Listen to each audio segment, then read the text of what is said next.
Welcome in to another episode of the Junkyard Dawgcast. I am your host, Benjamin Wolk. As always, from this post-game instant reaction pod, joined by Kipp Adams. And Georgia won 35-10, and my goodness, we'll get into all of how they won 35-10. There certainly were moments, even in that fourth quarter, where I thought that Georgia wasn't necessarily going to win this game convincingly, let alone by 25 points. But we'll get into everything. Offensively, what they did well. Defensively, what they did well. Special teams, what they did well. And then that dominant fourth quarter that Georgia had. But Kipp, 35-10. I know we all on our site picked Georgia to win this one, and some of us even picked it as multi-score game. But did you see it playing out in this capacity whatsoever? There was a moment where I had to pull up my score prediction for this one, and I was like, well, if Texas scores on this next drive, then it hits. And they didn't score, and then Georgia scored again. So, there was a little window where I thought, okay, I might get this one right. But all that to say, no, I don't think anybody had somebody had Georgia winning by 25 points.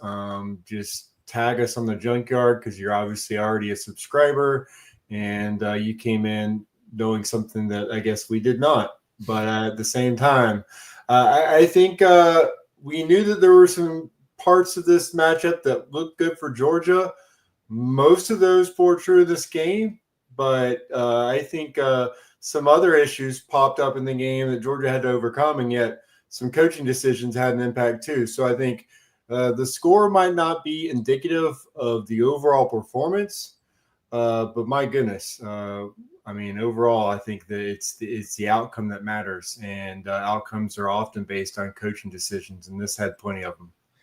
We'll get into everything. We'll talk about what the offense did well and what the offense maybe didn't do well. We'll talk about what the defense basically did well from start to finish, but I don't think you can talk about this game without starting with the fourth quarter. And Georgia goes into the start of the fourth quarter up 14-10. I'm blanking, I'll admit right off the bat, whether some of those fourth down decisions on that drive, I guess those would have been late third quarter before they actually flipped the field. But I'm going to incorporate those decisions into everything that happened in the fourth quarter because I think that they paved the way for what was possible in the fourth quarter. Georgia has the 2 fourth down conversions. The first one is a 4th and 1. It looked like they were going to punt, and then they decided they're not going to punt. And then they have a really weird formation, and it looks like they're going to do a halfback dive to Josh McCray, and then they don't. And then Gunnar Stockton rolls out and hits Chauncey Bowens, extends the drive there. Texas's defensive front was just really stout up until, midway or maybe like the 11-minute mark of that fourth quarter. It was just really, really stout. And even on that drive, even after giving up that 4th down conversion, they still forced Georgia into another 4th and 5. And Georgia gets them to jump off sides. I couldn't believe that they went for it really in both of those spots. But in that one in particular, 4th and 5, they do the fake snap count that they've done a million times, and they get them jump off sides. They also probably got away with a defensive pass interference that they ended up picking up the flag on, but it didn't matter. Georgia picked up the first down, extended that drive.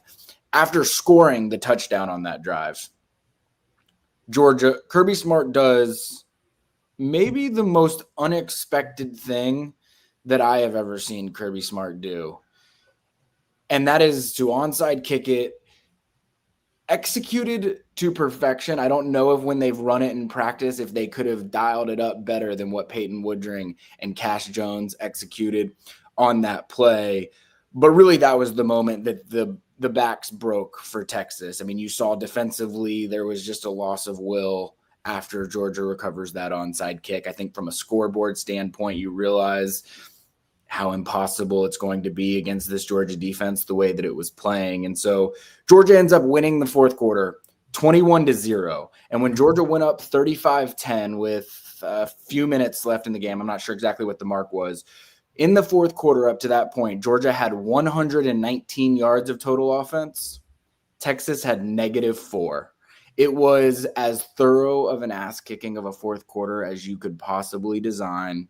And it came in a moment when Georgia just absolutely had to have it. I mean, we'll talk about some things that happened around the country today, but with Oklahoma beating Alabama, Georgia was in a spot where if they lose this one, they're probably slotting in 4th behind Alabama, Oklahoma, and Texas. And now that is completely changed. We'll talk about that more later in the show, but it was as clutch of a fourth quarter as Georgia could have asked for. I'm sure, Kipp, everybody wants to know your opinions on the onside kick, what you thought as it was happening, and just how critical you felt it was. But just generally, what stood out to you from that fourth quarter? I mean, the nicest way to say it is coconuts. I mean, it's just like I was perusing social media afterwards. I pulled a couple of those for our social media reactions, and it was all I couldn't use 99% of them because they were the South Park, meme. So I chose not to, but it's true. Like this was a gutsy is the PG the one we could talk about on this pod is you can go right. It was a ballsy move by Kirby Smart, and again, these decisions. You say they only look great if they work, but it's pretty obvious that they practiced this. They saw something, and it was the moment where Texas was lulled to sleep. They caught them napping on this play, and I gotta say. I saw a tweet, I think it was by Pat Ford at Yahoo, who was talking about Cash Jones. I mean, he gets on the field on third down a lot. He has not been the benefactor of some big offensive plays other than I think the one against Tennessee this season. He's been, even in this game, so some calls that, didn't go his way. But on special teams, I mean, you could not have designed it better and you could not have executed it better than Cash Jones did. That is how you get on every fan's, the Christmas list. He got on there early. For those who are going ahead and making those lists, Cash Jones is now on it for that. And, yeah, the fact that this is the only onside kick that Kirby Smart's ever successfully pulled off says a lot. To do it in this setting, it's insane. And, yeah, if it didn't work, it was going to be a turning point of this game. Kirby Smart decided – we're going to go ahead and basically decide this football game, the momentum right here. And you got it. If Texas gets the ball, they had a chance to still stay in the game, but you changed it right there, and that was it. So Kirby Smart's been in some big special teams plays over the last decade. And this might not be the biggest one, because it's not a postseason game. But as far as regular season, this was probably the biggest coaching moment I can recall from Kirby Smart. Incredible timing to make that decision. I think there were a lot of people in the press box that cover this team closely that could not believe what they had just watched. Like the conversations that were going on up in the box were like, what just happened? Like it was the last thing on my mind was that Georgia might be onside kicking it there. And I think that's exactly why it worked. I think that it was the last thing on just about everyone's mind. They cut straight to remind me, Texas is a special teams coordinator, Jeff Banks. Is that it? Yeah. They cut to him immediately after it, and I think I couldn't see. I wasn't mouth reading very well, but the effect of what he said seemed like what you just said, where they saw something, like they recognized something, they saw something because it just worked out too well. All right, Kipp, I'm going to give you a choose your own adventure here. I want to talk about the offense and defense separately, just because I want to break them both down. Where should we start? We got to start with the offense on a day where I think some things changed in the national narrative overall. And I think one of those is everyone's opinion of Gunnar Stockton. I don't think you can't call like he got the label game manager early on in the season. And now it's completely different. He's a game changer. And this was, the Gunnar Stockton national showcase game where, everyone's talking about Arch Manning and the improvement he's had over the last month. But it was just another Gunnar Stockton go out, have 225 yards, account for 5 touchdowns, run for 25, that call your own number at the end. There's anytime you account for 5 touchdowns in a top 10 matchup, I think everyone – gives you praise and gives you the proper flowers. And I think that's what's going to happen over, the next 2 weeks, probably. You got Charlotte, come up next week, but I think the national discussion will change in the SEC. It'll change nationally. Start thinking about all, the postseason awards and things like that. This was a statement game by him. And well, with that in mind, it was also a statement game for one Mike Bobo, because when it was working tonight, I think this is where you kind of think, okay, Mike Bobo, not only did he go into his bag, but I think they've got some plays they were waiting on for the lights to come on to pull out, because I mean the formations, the motion, they knew Texas defensive front was going to be probably the strongest they were going to face this season, and I think a lot of the designs they had to go up against that were just, it was masterful. It was a masterful performance. You had that lull in the middle. But overall, I don't think you can complain about the outcome and the performance by your offensive coordinator and by your quarterback.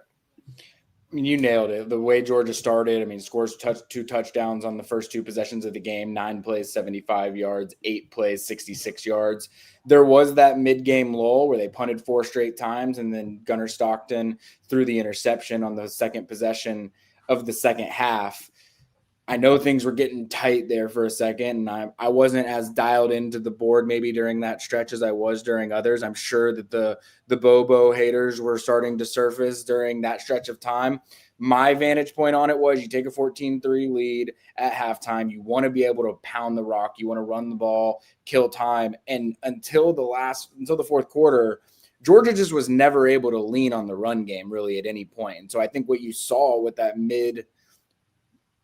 second quarter, third quarter lull was Georgia was trying to establish the run. I mean, you look at Georgia's first touchdown possession, they didn't have a single direct handoff on that entire 9-play drive. It was 7 Gunnar Stockton passes and Gunnar Stockton with his legs on that first drive. And so I think they tried to create some. This Texas defense, for its faults that this team on a whole has had at times this year, stopping the run, this defensive front has been very sound, and they were especially sound tonight, really up until crunch time after that onside kick that Georgia sort of took their will away from them. But you look at those last 3 drives after that mid-game lull, 10 plays, 73 yards, 9 plays, 53 yards, and then the 5 plays, 33 yards with the short field to really ice out the game. But just an impressive effort all around. You mentioned Mike Bobo. I thought that he dialed up some things early. He dialed up some things late. I thought that he dialed up some things in some really critical downs, 3rd and shorts, 4th and shorts.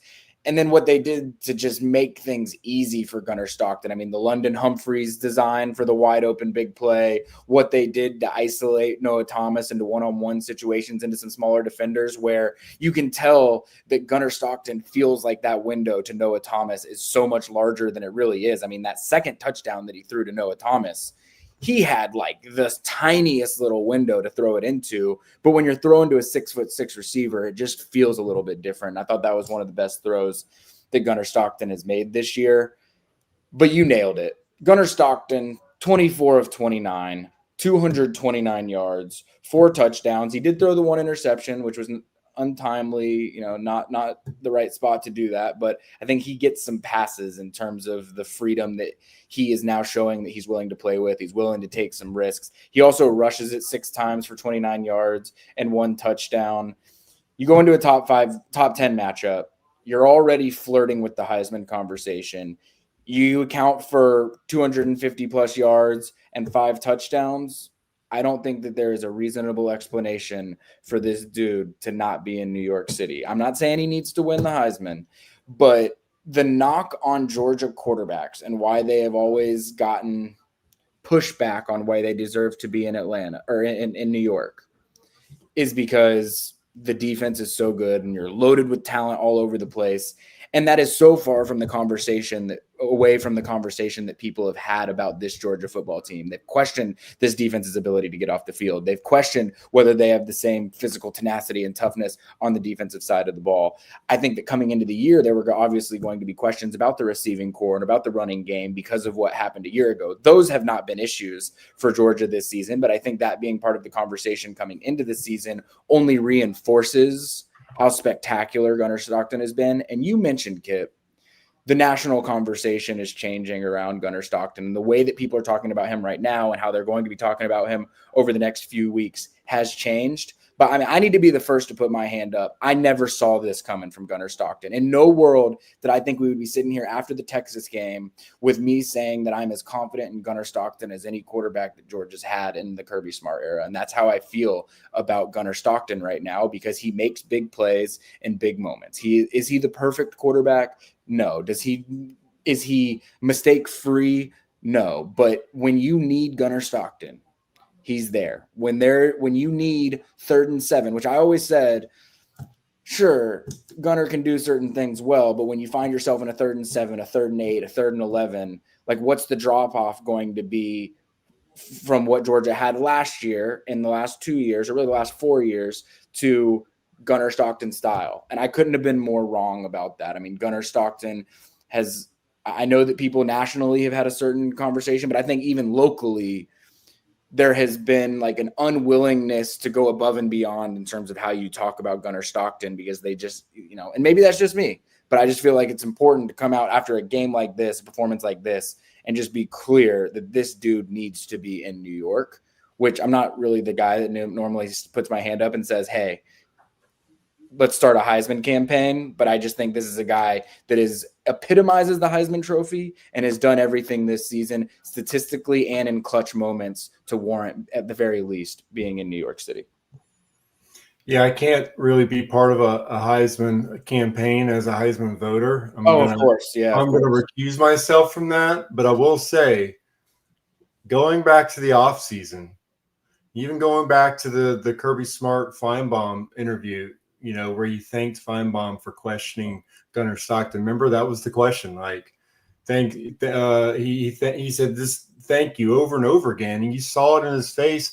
And the only thing we could work with all offseason was just the quotes from Kirby Smart and Mike Bobo from the playoff interview, just talking about how they trust him. And then you talk to all the teammates, and they're like, yeah, we trust Gunnar completely. And you go into the season, and early on a little timid, but what we said the whole time, like, first year starter, you need reps. Quarterbacks need reps more than any position in football, in any sport really. You need reps out there. The season progresses, you start to see it a little bit more. Gunnar's confidence starts to go up. He starts to be more patient. Early on he was just tucking and going. The vision starts to develop. He starts to stay in there and keep his eyes down the field. And then in this game against Texas, you just see him step up into the pocket and make throw after throw. And I don't even know, like, he threw the ball to Anthony Hill, elite All-American linebacker for Texas, that just sat there. He sat there on the play. There was a similar play early on where they did kind of the same thing, and it was tipped.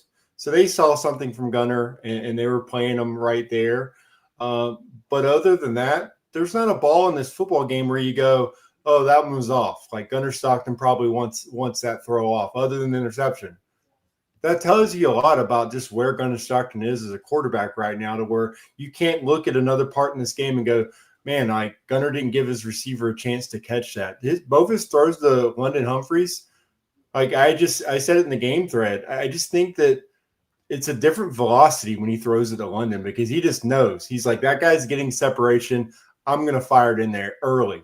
And that's when he makes those, like, throws where it's like, we're not really talking about Gunnar Stockton as a Sunday guy, but that's a Sunday throw from Gunnar Stockton. He made a couple of them in this game. I felt the one to Noah on that touchdown in the corner. I was like, man, I didn't know he had that velocity in him. Yeah, I mean, he looked him down. He knew where that ball was going on that play, but that's just shows that the trust he's had in Noah Thomas, who wasn't even a part of the Georgia offense early on.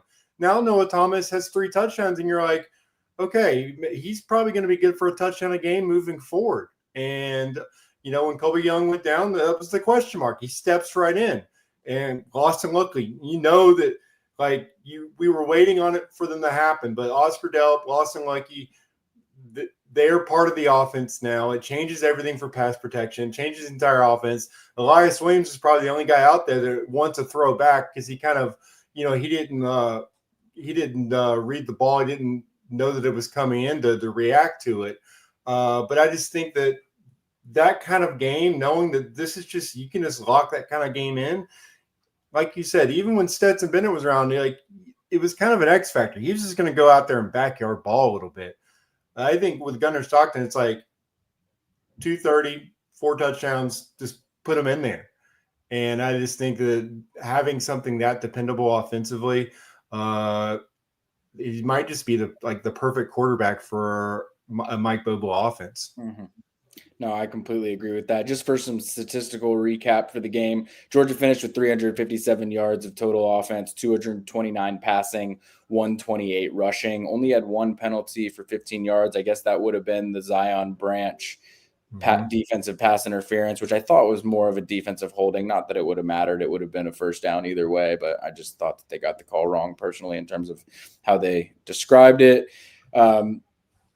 Georgia was 4 of 11 on third down, 1 of 1 on fourth down, though technically I would argue 2 of 2 because they don't get credit for the offsides penalty extending the drive. 20 first downs, 5.5 yards per play, 9.5 yards per completion, only 3.7 on the ground, which wasn't great, but I think it's pretty predictable up against this Texas defensive front. And when we get to Georgia's defensive stats and we talk about what Texas did on the ground, I don't think anybody's going to have complaints about what Georgia did on the ground in this one.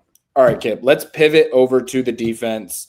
A couple of highlights that I wanted to hit on, and then I'll pass it to you to see what you thought about this game. But Texas scores one touchdown all game long, and it only comes on short field from a Gunnar Stockton interception, and then on a 3rd and 13, a defensive pass interference penalty that extends the drive inside the 10-yard line.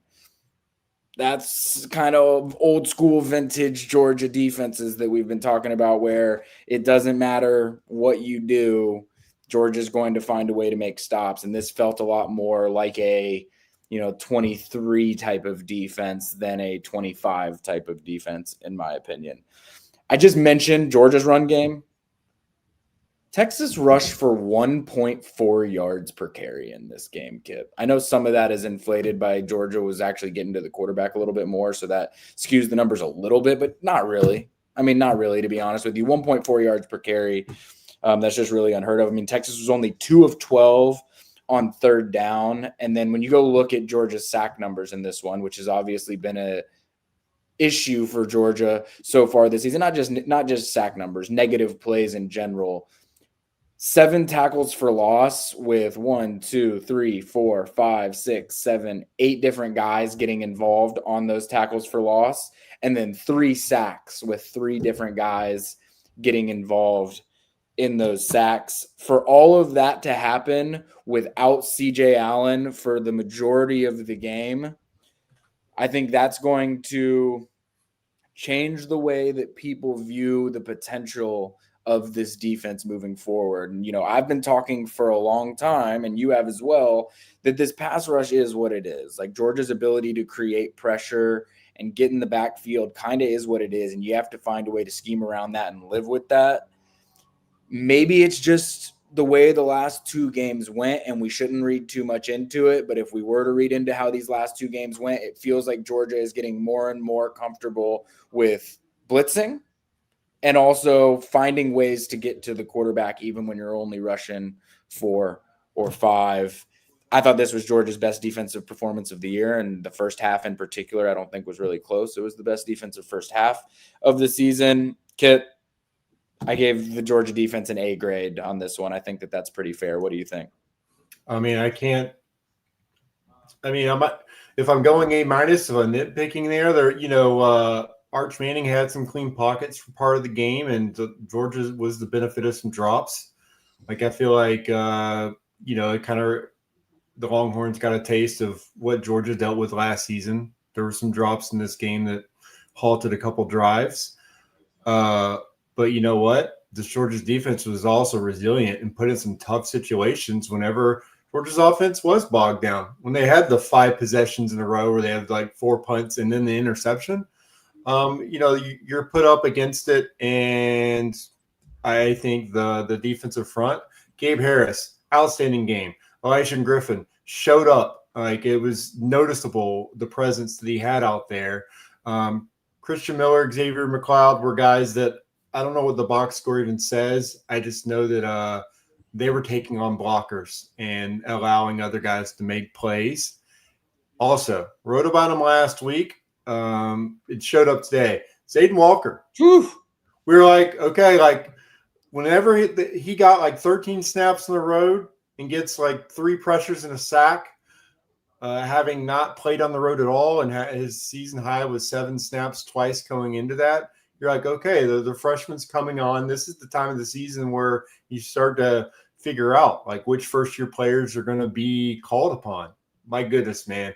They called upon him early in this game, and they had him in on several different packages, and I just think you don't have that kind of explosiveness off the edge from anyone else in the roster, and it's just fascinating. Like, I think the ways that they're starting to use him now, yeah, it does remind me a little bit of just how they use Jalen Walker. Yeah, really early, but I mean, he's flashing it. Quintavious Johnson's playing really good football, coming on very, very strong. And I think with CJ Allen going down, you saw Raylan Wilson had to go into that leadership role, and then Chris Cole sliding in next to him. I think they really handled that well. They stepped their game up. Justin Williams is rotating in as well, but I just think everyone stepped up when they needed it to. DeMello Jones coming in, some star, being outstanding as a tackler, one-on-one in space. Ellis Robinson had pass breakups. I just think, yeah, Texas tried to get the screen game involved, and if it was the defense have seen that as much as anyone, it would be Georgia's. They knew how to handle it. So I don't think that you can really find a lot of flaws when you see the explosive Longhorns offense this season, and they had 43 pass attempts, and they only had 251 yards.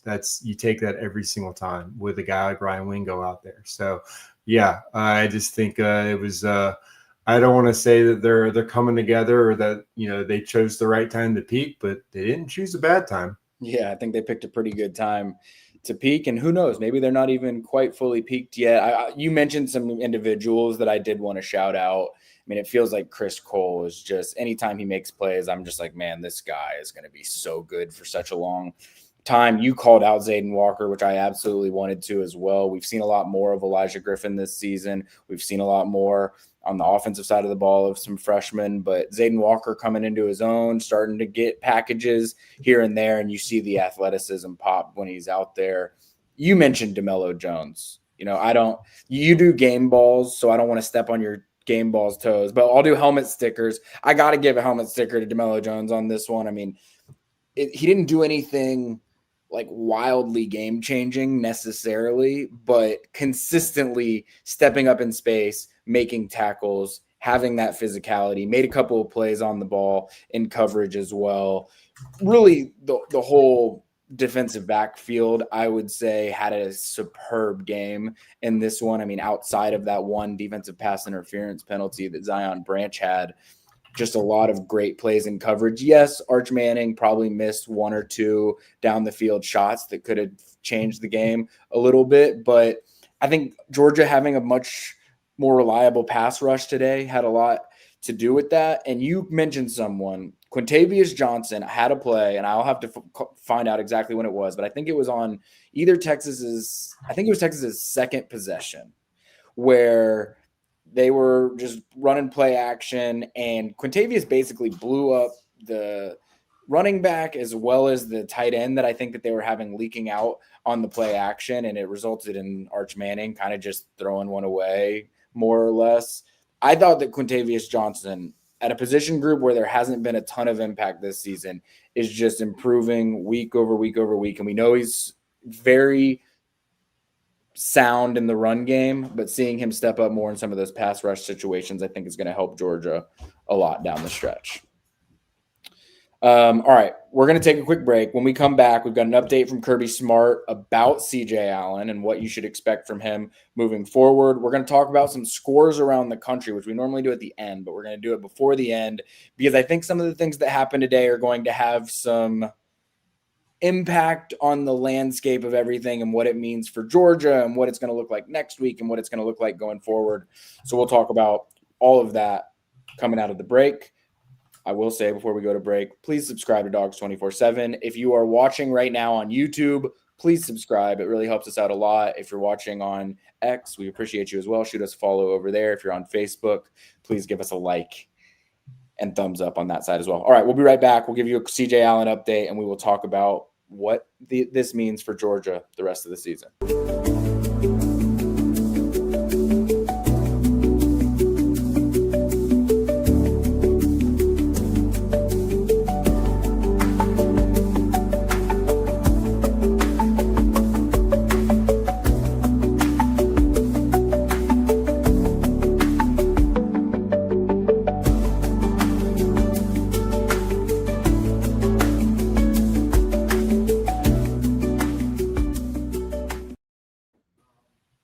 All right, Georgia was without its Butt-Kiss Award semifinalist, linebacker, senior leader, C.J. Allen for much of the entire second half and much of the first half as well after he had to go back to the locker room. Jordan Hill and Olivia Sayer, shout out to them. They've been down at the Kirby Smart press conference and talking to players. I don't know if they're going to be able to join us or not, but they have hit us with a key update to C.J. Allen. Kirby Smart said that it was something having to do with C.J. Allen's knee. He said that he does not know exactly what it is at this time, and it is going to require an MRI. This was a little editorialization from one of our unnamed Dogs 24/7 members who said it didn't sound like he was too concerned about it, but that was more of an opinion-based sort of reading between the lines on how Kirby Smart sounded in his reaction to it.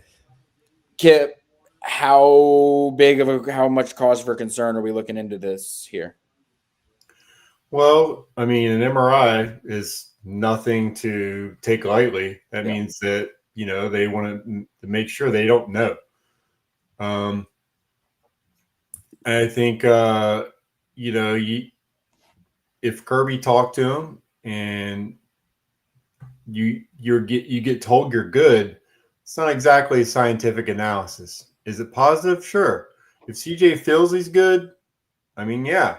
But you still got to get the MRI to find out. And, I mean, it could be a meniscus. It could be, any number of things that are going on there. Hyperextension, all kinds of things. So that's going to tell the tale.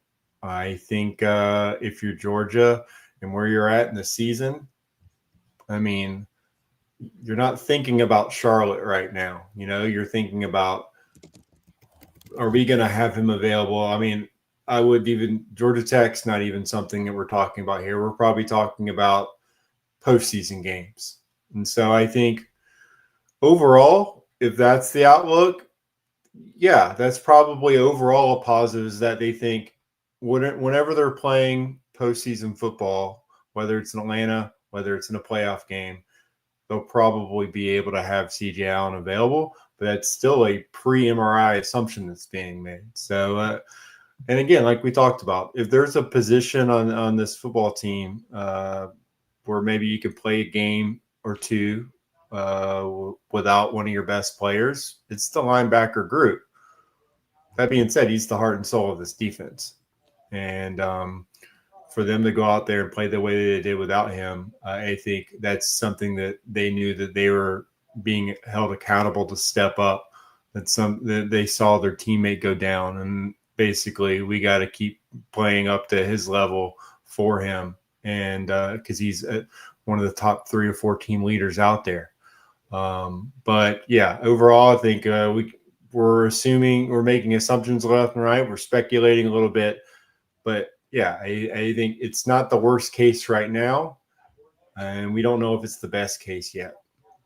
Like you said, anytime there's an MRI, anytime a guy's going back to the locker room during the middle of the game and then not being able to return, it's never a good sign. Of course, it is a senior leader, really the heart and soul of the defense, like you said, which I think that element of it is a cause for concern. The reality is Georgia's linebacker room is probably uniquely equipped to be able to handle that, just because Raylan Wilson is playing as good a football as he's played since he's been in Athens.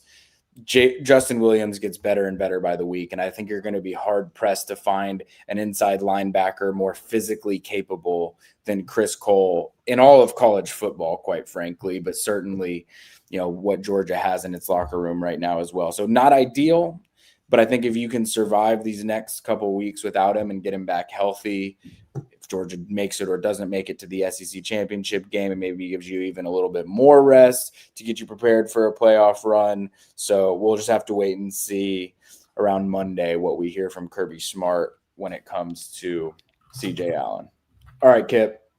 Jordan may join us. I don't know. He said that he's on his way up to the press box. So if he does, we'll get his take on some things, what he heard from down with the coaches and players, just his biggest takeaways from the game. But before that, let's get into some scores around the country. And the reason why I want to do this first is just because we'll get into it. But there were some things that happened that just kind of changes. They were unexpected and changes the way that I think we have to think about what's going to happen this season. So the one game that's still ongoing in the top 25 right now is BYU TCU. It's 27 BYU, 10 TCU at halftime. I think you can safely pencil in BYU to a win there. But every other game in the top 25 is final. So I'll run through those. Ohio State 48, UCLA 10, Indiana 31, Wisconsin 7, Texas A&M 31, South Carolina 30. And my goodness, Kip, I don't know how Texas A&M pulled that rabbit out of their hat. Down 30-3 at halftime. I had to have a situation, and I should add,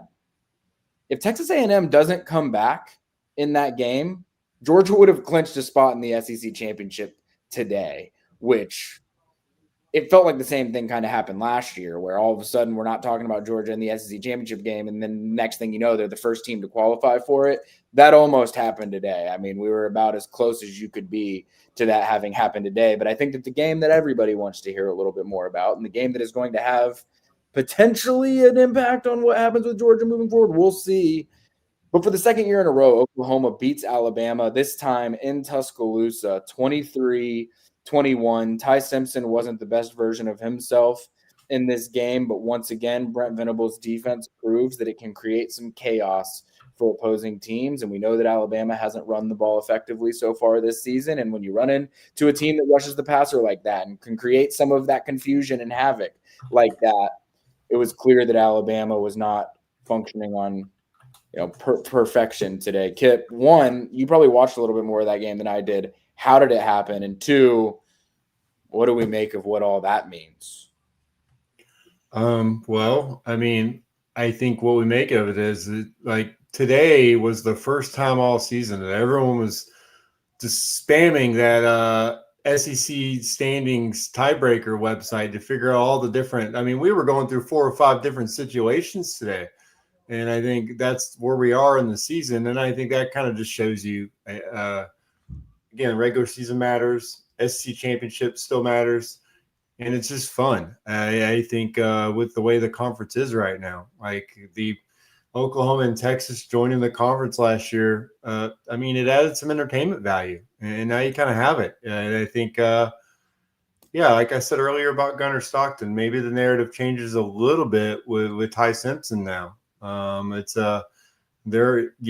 think they're still in good shape for, their postseason hopes. But anytime that you lose the turnover battle, I think it's 3-0. And you only score 7 points in the second half of Alabama. I think that was the weirdest part of that game, is that Oklahoma's defense just completely shut Alabama down on like its last 4 or 5 possessions. But the weirdest stat line of that game is that they did that, and yet Alabama outgained them 406 yards to 212 yards. Like, it's just like, feels like a statistical anomaly. But and then seeing an Alabama, you thought like Alabama had moved past the Alabama kickers thing, but their kicker missed that 36-yarder, and then berated the long snapper. Oh my goodness, that before the half was like, I'd never seen that before. I don't think if the previous regime, that video gets to the head, man, you probably have a different kicker on scholarship in the second half. It's just not something you really ever want to see in your program. The most important snaps of the game, Alabama did not play Alabama football. And I think that Sooners defense, they looked like what we thought they were going to look like all season. And then John Mateer, a guy that doesn't throw for a touchdown, throws for 138 yards, but just breaks tackles left and right to the end zone on a 20-yard touchdown run. I think that was an interesting performance in a game where everyone thought this was the Ty Simpson's New York game. All right. We will take a brief intermission from score updates because we have a special guest with us. We've got Mr. Jordan Hill down or up, I guess, probably a floor above me right now. Jordan, we did get the update from Olivia about CJ Allen, and it sounds like it's a knee, and we'll have to see more after the MRI. Not really sure, but just I'll leave the floor to you. Kirby Smart players, what are your biggest takeaways from down there? That was the biggest thing, and the way Kirby made it sound, like he made it sound like CJ thought he was okay after the game, so maybe it was just a precautionary thing. And one of the stories I'll write out of this is how that defense played without CJ. And I asked Kirby about that, and he said, yeah, I'm paraphrasing here, but I mean, he's the star of the show on this defense. We named him the first half MVP for the defense, just with how he played and how consistent he's been. So I thought the defense played great. A lot of talk after the game about some of the mantras, like the mottos that Georgia took on this week. And this is one of those where I didn't hear the full explanation, but I think it was ring the bell was the conversation this week. And it was talking about, not giving in, and it was talking about pushing through. And man, what a perfect phrase when you look at the fourth quarter. 21-0. I don't know what the yardage for Texas in that final 15 minutes was, but I mean, they weren't able to get much until that very end, and even then, they weren't able to score. Just a very impressive close to this game, a game where, I was totally prepared to be writing about Georgia not being able to finish this thing in the fourth quarter, and they just absolutely dominated when they had to. And it's one of those, this will be a game that people who did not watch it will see the box score, just see the score and say, man, Georgia just took care of business. There were a lot of opportunities as this game went on, Ben, while we were sitting up there, when Texas would have things go their way, where we would kind of look at each other and be like, remember that play? Like that is a play that could loom large. And Georgia just took control when the game was up for grabs. Very interested. Talked to Noah Thomas after this game. Huge performance, 2 touchdowns, a Texas kid. He talked about what that meant to him playing against Texas. I'll have a story about that on Sunday. But one of the funnier interactions, I'll clip and I'll tweet out the video. He found out Alabama lost. He that was news to him. So he had a pretty interesting just facial reaction of Alabama lost. So that was a nice little kick there during player interviews. I got to ask this, and we talked about it probably, plenty at the start of the show, but the onside kick decision, what all, I'm sure Kirby had answers about why he did it and what went into it. I'm sure players probably had some fun responses in terms of the coach's decision to do that. What all were the reactions to that onside kick down there? The biggest thing was Kirby talking about that they had repped that quite a bit just to have ready, and that he had said he did not want to kick to Ryan Niblett again if it meant, running the risk of an onside kick. And as Kirby rightfully said, if I do it and it doesn't work, y'all call me dumb and say that, it didn't work out, which is how those kind of plays work. But he said that Cash Jones has repped that over and over again. I think he said, hundreds of times. Now that might have been a stretch, but he said Cash had continued to ask, when are we going to run this? When are we going to run this? And, KJ Bolden, I remember talking about the momentum of that play. And Kirby made a great point when he was asked about it in the postgame. That Texas defense is over there. They're trying to get some water. They're trying to get ready and rest up. And all of a sudden they get sent right back out there. So that was just a huge play, a gutsy play.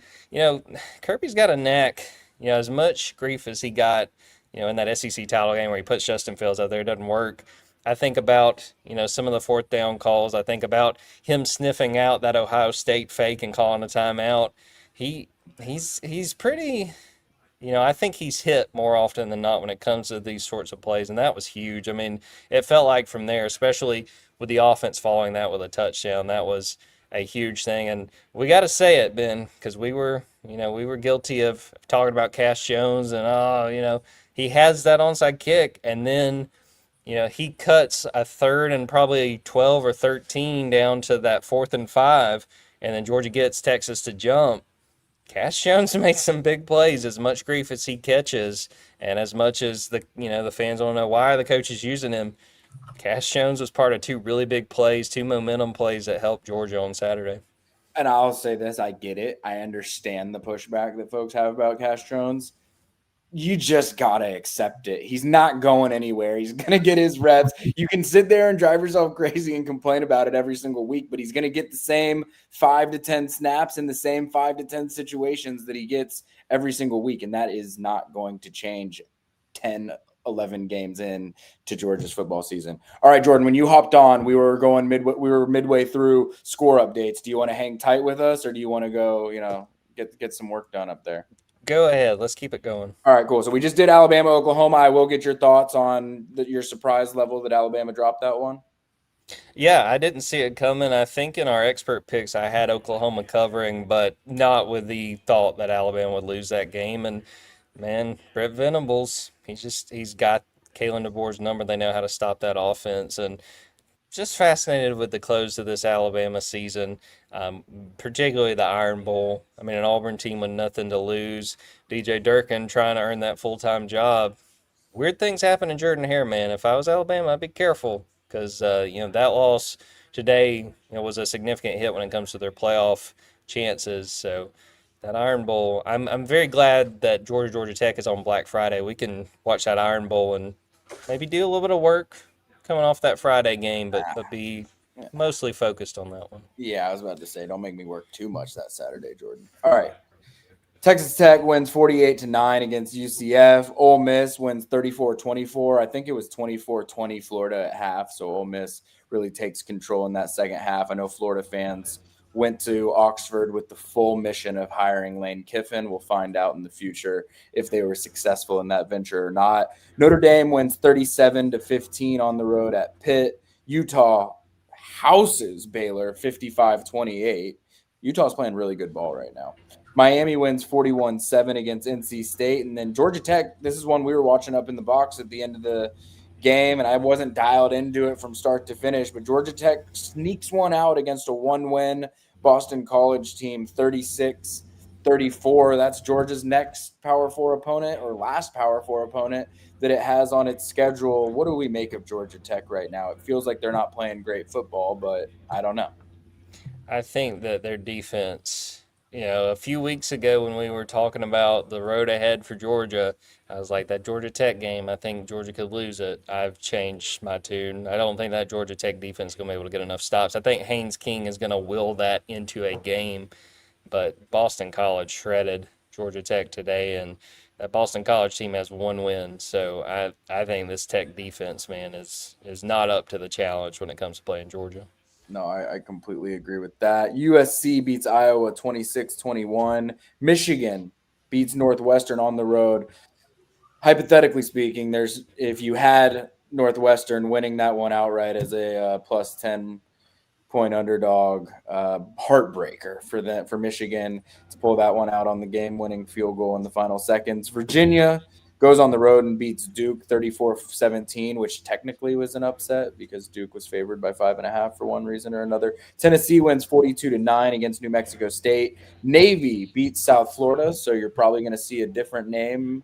Georgia, we'll get into this. Georgia's probably not going to be in the 5 spot in the bracket, so it's just going to look different entirely when we have that conversation on Tuesday. But it's also not going to be South Florida in that spot after Navy beats them. Arizona goes on the road and beats number 25 Cincinnati 30-24. I mean, it sounds like a really stupid question, guys, because of course the thing that stands out is Oklahoma losing or beating Alabama. But what stands out to you across the country today? I think the biggest thing to me is just, like you said, Georgia's going to move up. But, I have no idea what this group of 5, the top team in the group of 5, are we starting to talk about like a Boise or a San Diego State? James Madison hung like 60 on whoever they played today. It might be James Madison, but it's like the entire American Athletic Conference has taken a week and said, this is the team, and then said, no, this is okay, no, for real, nope.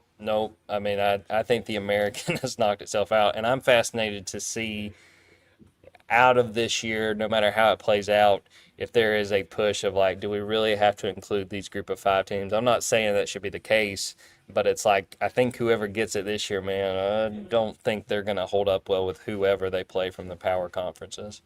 Well, I also sort of feel the same way about anybody that comes out of the ACC other than Miami, which is a whole nother conversation. But all right, so Georgia finishes SEC play 7-1.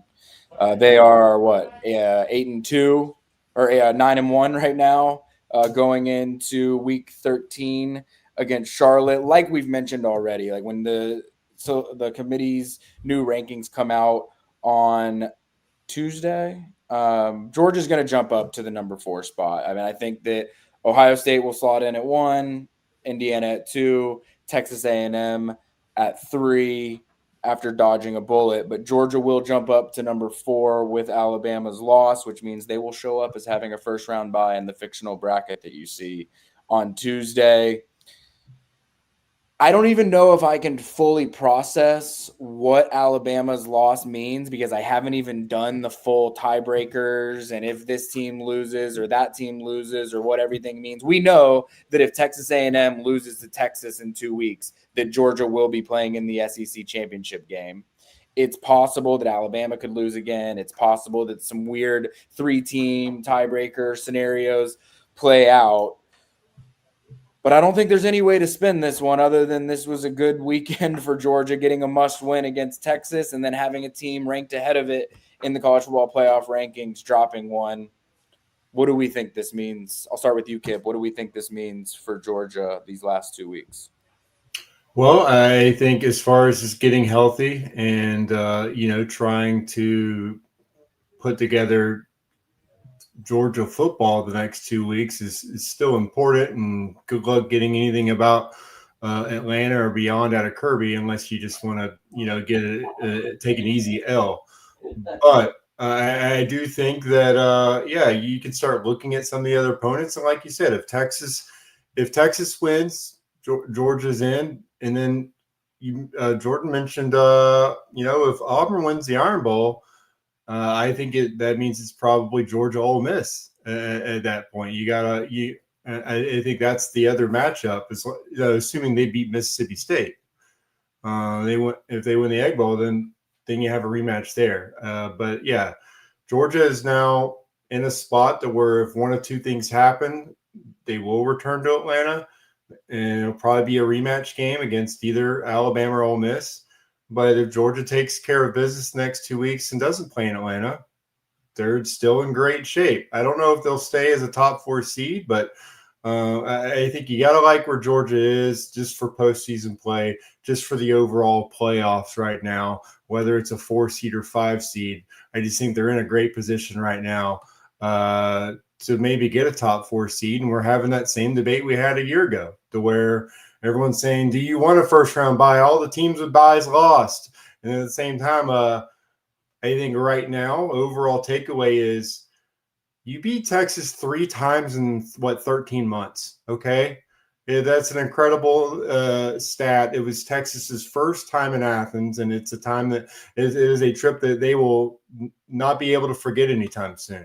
So, the first time playing the Longhorns in Athens was your 3rd win over that program in a little over a year. I think that's the main takeaway that fans should have right now because it's a big deal. And I think that's going to be what Kirby Smart talks about for, at least the next maybe 12 hours. Kirby talked about, he was asked what it is about playing Texas, and he said, it's not anything about Texas specifically. It's about the guys, getting up for big games. But, there was talk about this week, is this a rivalry?